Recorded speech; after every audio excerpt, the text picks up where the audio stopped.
Chapter 10. An explosion. Day after day, the spider waited, head down, for an idea to come to her. Hour by hour, she sat motionless, deep in thought. Having promised Wilbur that she would save his life, she was determined to keep her promise. Charlotte was naturally patient. She knew from experience that if she waited long enough, a fly would come to her web.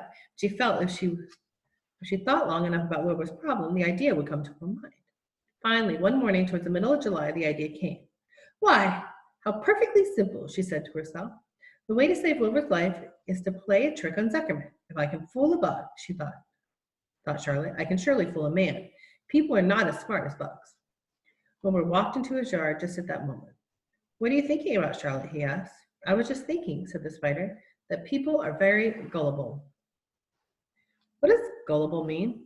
Easy to fool, said Charlotte. That's a mercian, replied Wilbur, and he lay down in the shade of his fence and went fast asleep. The spider, however, stayed wide awake, gazing affectionately at him and making plans for his future. Summer was half gone. She knew she didn't have much time. That morning, just as Wilbur fell asleep, a very Avery Arable wandered in the Zuckerman front yard, followed by Fern. Avery was carrying a live frog in his hand. Fern had a crown of daisies in her hair. The children ran for the kitchen.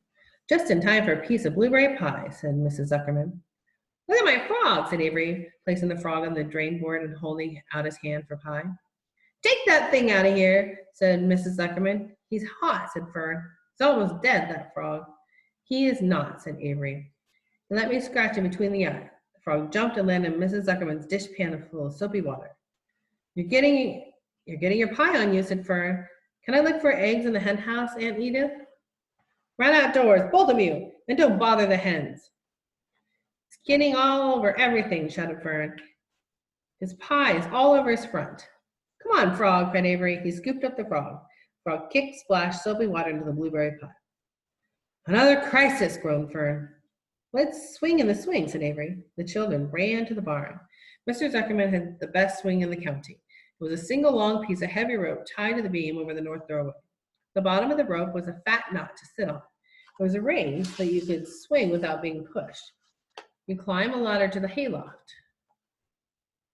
Then, holding the rope, you stood at the edge and looked down and were scared and dizzy. You straddled the knot so that it acted like a seat. Then you got all the way up your nerve, took a deep breath, and jumped. For a second, you seemed to be falling to the barn floor above. But then suddenly the rope would begin to catch you, and you would sail through the barn door and go out a mile a minute with the wind whistling in your eyes, ears, and hair. Then you would zoom upward to the sky and look up at the clouds, and the rope would twist, and you would twist and turn with the rope. Then you would drop down out of the sky and come sailing back into the barn, almost into the hayloft, and then sail out again. Not quite as far this time. Then in again, not quite so high, and then out again, and then in again, then out, then in. Then you jump off and fall down and let somebody else try it. Mothers for miles around worried about the Zuckerman swing. They feared some child would fall off. No child ever did. Children almost always hang on to things tighter than their parents think they will. Avery put the frog in his pocket and climbed to the hayloft. The last time I swung the swing, I almost crashed into the barn swallow, he yelled. Take that frog out, ordered Fern. Amy straddled the rope and jumped. He sailed to the door, frog and all, into the sky, frog and all. Then he sailed back into the barn. Your tongue is purple, screamed Fern. So is yours, cried Avery, sailing out again with the frog. I have hay inside my dress. It itches, called Fern. Scratch it, yelled Avery as he sailed back. It's my turn, said Fern. Jump off. Fern's got the itch, sang Avery. When he jumped off, he threw the swing up to his sister. She shut her eyes tight and jumped. She felt the dizzy drop, then supporting lift of the swing. She opened her eyes. She was looking up into the blue sky and was about to fly back to the door. They took turns for an hour. When the children grew tired of swinging, they went down towards the pasture and picked wild raspberries and ate them. Their tongues turned from purple to red. Fern bit into the raspberry that had a bad-tasting bug inside it and got discouraged. Avery found an empty candy box and put his frog in it. Frog seemed tired after his morning in the swing. The children walked slowly up toward the barn. They too were tired and hardly had energy to walk. Let's build a tree house, suggested Avery. I want to live in a tree with my frog.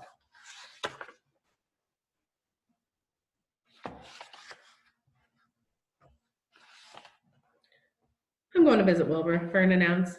They climbed the fence into the lane and walked lazily toward the pig pen. Wilbur heard them coming and got up.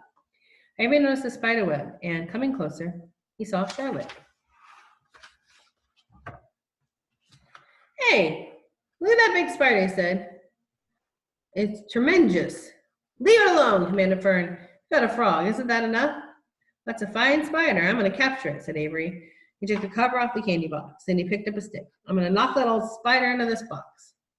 Wilbur's heart almost stopped when he saw what was going on. This might be the end of Charlotte if the boy succeeded in catching her. You stop it, Avery, cried Fern. Avery put one leg over the fence of the pig pen. He was just about to raise his stick and hit Charlotte when he lost his balance. He swayed and toppled and landed on the edge of Wilbur's trough. The trough tipped up and then it came down with a slap. The goose egg was right underneath. There was a dull explosion as the egg broke, and then the horrible smell. Fern screamed. Avery jumped to his feet. The air was filled with the terrible gases and smells from the rotten egg. Templeton, who had been resting in his home, scuttled away into the barn. Good night, screamed Avery. Good night, what a stink. Let's get out of here. Fern was crying. She held her nose and ran towards the house. Avery ran after her, holding his nose. Charlotte felt greatly relieved to let him go. It had been a narrow escape. Later that morning, the animals came in from the pasture, the sheep, the lambs, the gander, the goose, and even the 7 goslings. There were many complaints about the awful smell. Wilbur had to tell the story over and over again on how Arable Boy had tried to capture Charlotte and how the smell of the broken egg drove him away just in time. It's a rotten goose egg that saved Charlotte's life, said Wilbur. The goose was proud of her share in the adventure. I'm delighted that the egg never hatched, she gambled. Templeton, of course, was miserable over the loss of his beloved egg, but he couldn't resist voting. Pays to save things, he said in his surly voice. A rat never knows when something is going to come in handy, and I never throw anything away. Well, said one of the lambs, this whole business is all well and good for Charlotte, but what about the rest of us? The smell is unbearable. Who wants to live in a barn that is perfumed with rotten egg? Don't worry, you'll get used to it, said Templeton. He sat up and pulled wisely on his long whiskers, then crept away to pay a visit to the dump. When Lurvy showed up at lunchtime carrying the pail of food for Wilbur, he stopped short of a few paces from the pig pen. He sniffed the air and made a face. What in thunder, he said, setting the pail down, picked up the stick that Avery had dropped and pried the trough up. Rats, he said. Phew.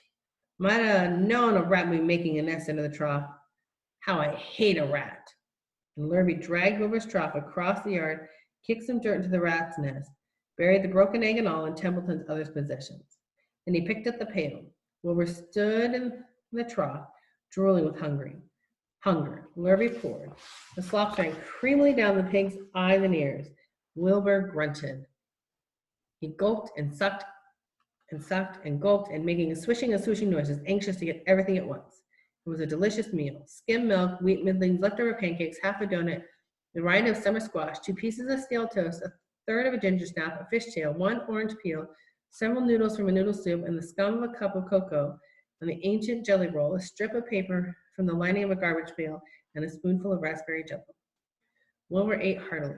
He planned to leave half a noodle and a few drops of milk for Templeton, and he remembered that the rat had been useful in saving Charlotte's life, and that Charlotte was trying to save his life. So he left a whole noodle instead of a half. Now that the egg was broken and was buried, the air cleared and the barn smelled good again. The afternoon passed and evening came. Shadows lengthened. The cool and kindly breath of the evening entered through the doors and the windows. Astride her web, Charlotte sat moodily eating a horsefly and thinking about the future. After a while, she bestirred herself. She descended to the center of the web, and there she began to cut some of her lines. She worked slowly but steadily while the other creatures drowsed. None of the others, not even the goose, noticed that she was at work. Deep in his soft bed, Wilbur snoozed. Over in their favorite corner, the goslings whistled a night song. Charlotte tore wiped a section of her web, leaving an open space in the middle, and she started weaving something to take place of the threads that she had removed. When Templeton got back from the dump around midnight, the spider was still at work.